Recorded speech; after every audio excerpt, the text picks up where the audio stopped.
Sourate 29, l'araignée.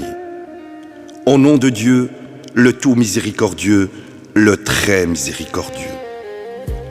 Alif, Lam, Mim.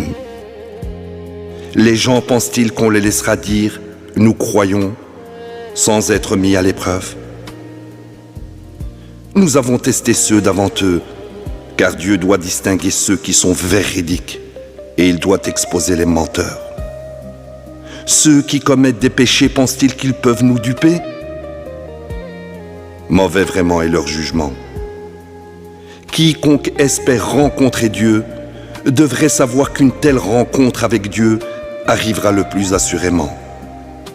Il est l'entendant, l'omniscient. Ceux qui luttent pour leur propre bien. Dieu n'a besoin de personne. Ceux qui croient et mènent une vie droite nous remettront certainement leurs péchés et les récompenseront certainement pour leurs bonnes œuvres généreusement.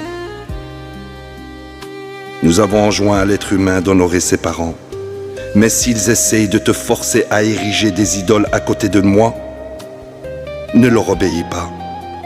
À moi est votre ultime retour, puis je vous informerai de tout ce que vous aurez fait. Ceux qui croient et mènent une vie droite, nous les admettrons certainement avec les justes. Parmi les gens, il y a ceux qui disent « nous croyons en Dieu », mais dès qu'ils souffrent la moindre épreuve difficile à cause de Dieu, ils assimilent la persécution des gens au châtiment de Dieu. Mais si des bénédictions de ton Seigneur vous parviennent, ils disent « nous étions avec vous ». Dieu n'est-il pas pleinement conscient des pensées les plus profondes des gens? Dieu distinguera très certainement ceux qui croient et il exposera très certainement les hypocrites. Ceux qui ont mécru ont dit à ceux qui ont cru, « Si vous suivez notre chemin, nous serons responsables de vos péchés. » Faux. Ils ne peuvent porter aucun de leurs péchés, ce sont des menteurs. En fait, ils porteront leurs propres péchés, en plus de charges de péché d'autres gens pour lesquels ils étaient responsables. Très certainement, ils seront questionnés au jour de la résurrection au sujet de leurs fausses allégations. Nous avons envoyé Noé à son peuple, et il resta avec eux 1000 ans, moins 50. Par la suite, ils encoururent l'inondation à cause de leur transgression.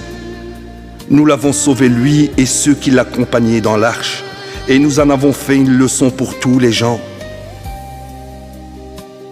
Abraham dit à son peuple, « Vous adorerez Dieu et le révérerez.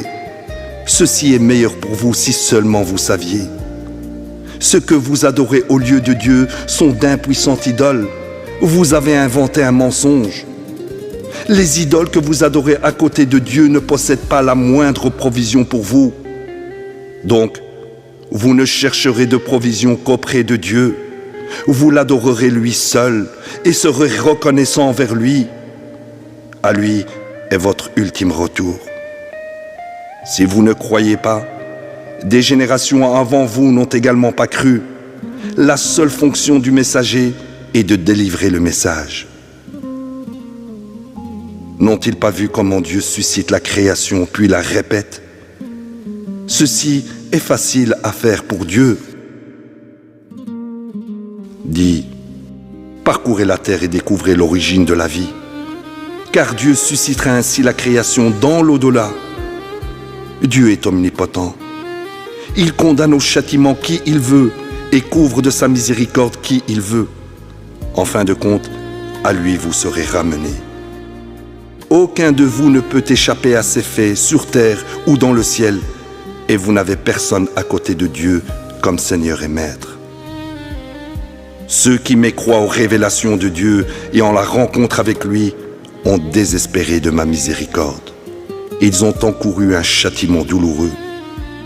La seule réponse de son peuple fut de dire « Tuez-le ou brûlez-le ». Mais Dieu le sauva du feu. Ceci devrait donner des leçons aux gens qui croient. Il dit « Vous adorez à côté de Dieu d'impuissantes idoles, à cause de la pression sociale, juste pour préserver quelques amitiés entre vous dans cette vie d'ici-bas. Mais ensuite, au jour de la résurrection, vous vous désavouerez les uns les autres et vous vous maudirez les uns les autres. Votre destinée est l'enfer, où vous ne pourrez pas vous aider les uns les autres. Lot crut avec lui et dit, « J'émigre vers mon Seigneur. Il est le Tout-Puissant, le plus sage. Nous lui avons donné Isaac et Jacob. Nous avons assigné à ses descendants le rôle de prophète et les Écritures. Nous l'avons comblé de sa récompense due dans cette vie. Et dans l'au-delà, il sera sûrement avec les justes. » Lot dit à son peuple, « Vous commettez une telle abomination. Personne dans le monde ne l'a jamais faite avant vous. Vous pratiquez le sexe avec les hommes, vous commettez le vol de grands chemins et vous permettez toutes sortes de vices dans votre société. » La seule réponse de son peuple fut de dire, « Apporte-nous le châtiment de Dieu si tu es véridique. » Il dit, « Mon Seigneur, accorde-moi la victoire sur ces gens pernicieux. » Quand nos messagers allèrent chez Abraham avec la bonne nouvelle de la naissance d'Isaac, ils dirent également, « Nous sommes en route pour anéantir le peuple de cette ville, car ces gens ont été pernicieux. » Il dit, « Mais Lot vit là. » Ils dirent, « Nous sommes pleinement tous ceux qui y vivent. »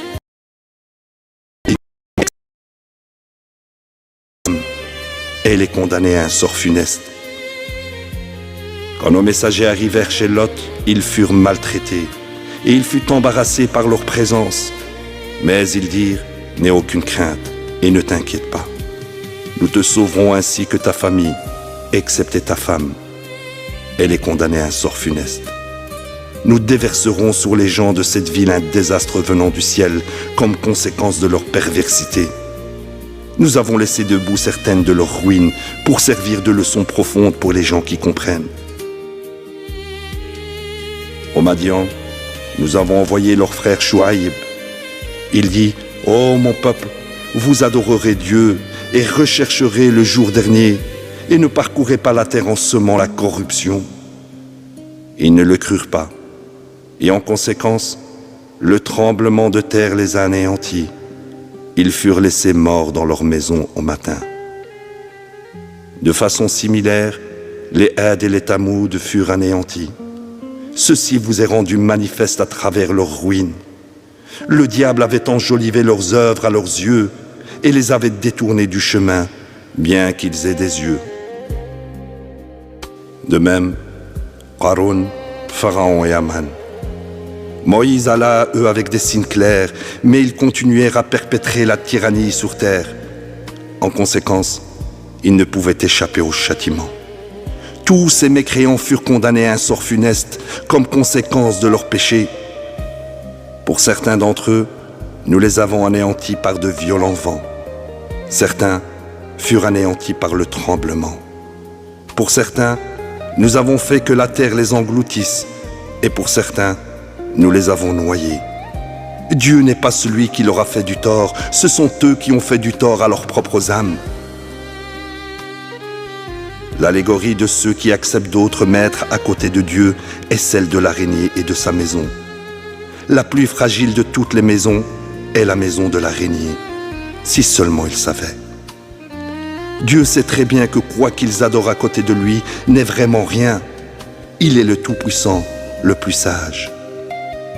Nous citons ces exemples pour les gens et personne ne les apprécie si ce n'est les savants. Dieu a créé les cieux et la terre en toute vérité. Ceci procure une preuve suffisante aux croyants. Tu réciteras ce qui t'est révélé de l'Écriture et observeras les prières de contact, car les prières de contact interdisent le mal et le vice. Mais le souvenir de Dieu à travers les prières de contact est l'objectif le plus important.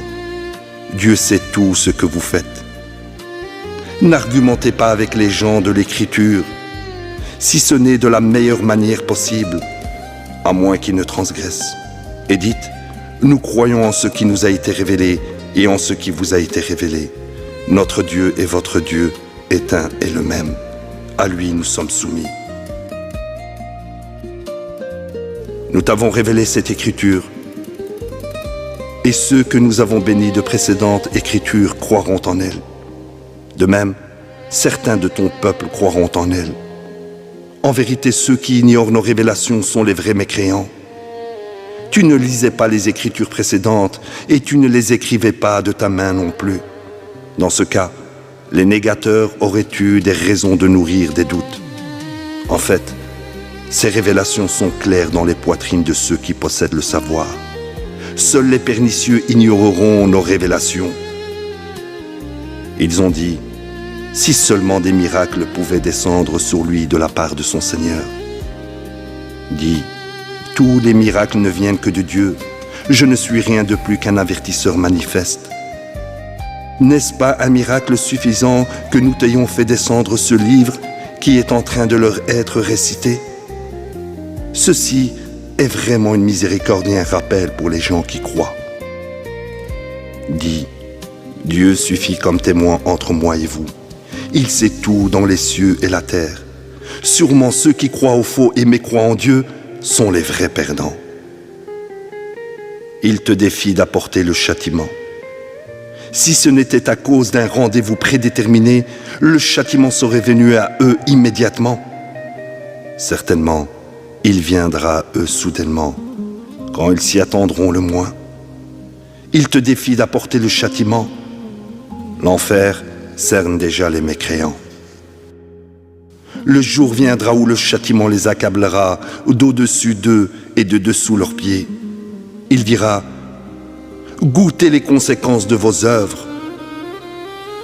Oh, mes serviteurs qui ont cru, ma terre est spacieuse, alors adorez-moi. Tout le monde goûtera à la mort, puis à nous, vous serez finalement ramenés. Ceux qui croient et mènent une vie droite, nous les installerons sûrement au paradis, avec palais et cours d'eau ruisselants. Et éternellement ils y demeurent. Quelle belle récompense pour les travailleurs. Ils sont ceux qui persévèrent avec constance et ont confiance en leur Seigneur. Bien des créatures ne portent pas leurs provisions.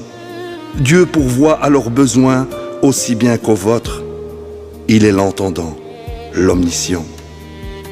Si tu leur demandes qui a créé les cieux et la terre et mis le soleil et la lune à votre service, ils diront Dieu. Pourquoi alors ont-ils dévié?